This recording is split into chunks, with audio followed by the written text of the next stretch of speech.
खमंग बटाट्याचा वडा असा बनवला की बाहेरचा वडापाव विसरून जाल.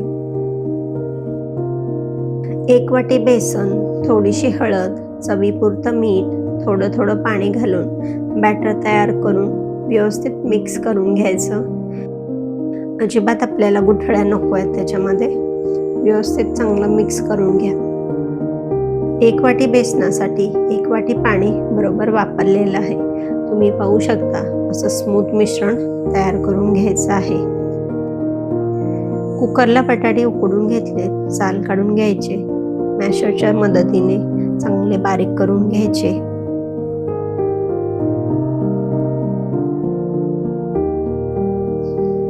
कुठेही बटाट्याचा खडा राहू देऊ नका, चांगलं बारीक करून घ्या.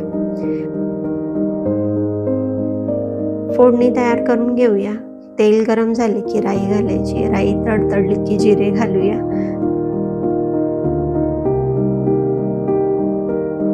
तीन ते 4 कढीपत्त्याची पाने हाताने थोडी तोडून टाकायची.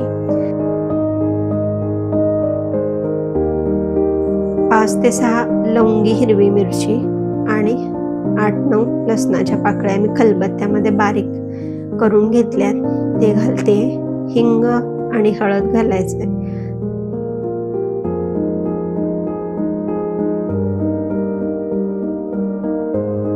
चांगलं भाजून घ्यायचं आहे. ही फोडणी चांगली खमंगच भाजून घ्यायची.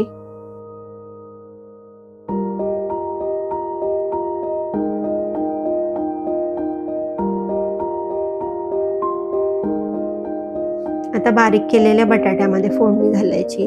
मीठ घालायचं. चांगलं मिक्स करून घ्यायचं.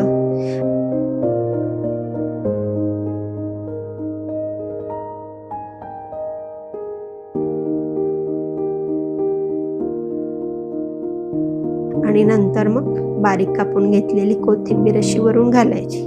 परत एकदा थोडंसं मिक्स करून घ्यायचं.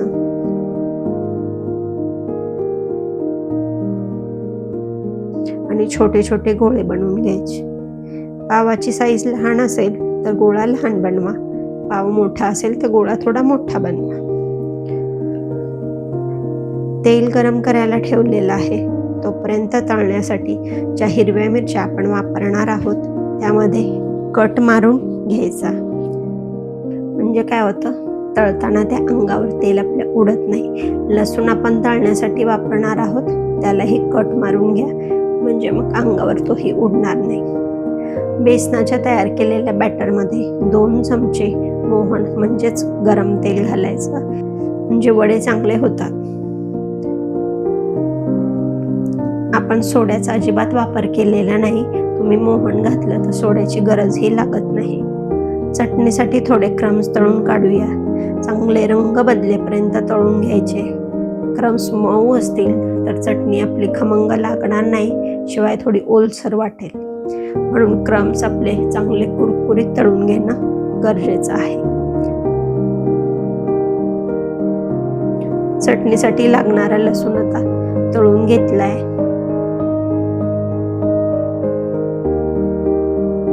थंड झाल्यावर क्रम्स आणि लसूण, मीठ आणि लाल तिखट मिक्सरला असे थोडं जाडसर चटणी वाटून घ्यायची.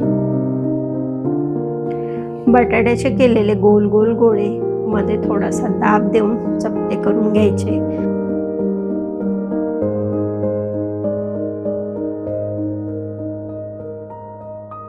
बॅटरमध्ये व्यवस्थित बुडवून तेलामध्ये बाजूबाजूने सोडायचे.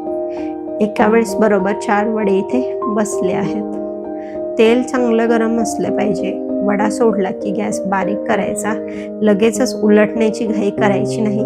तेलामध्ये तुम्ही पाहू शकता खूप बुडबुडे येत आहेत. ते बुडबुडे येणारे बऱ्यापैकी शांत झाले, त्यानंतरच दुसरी बाजू आपल्याला उलटून तळून घ्यायची आहे.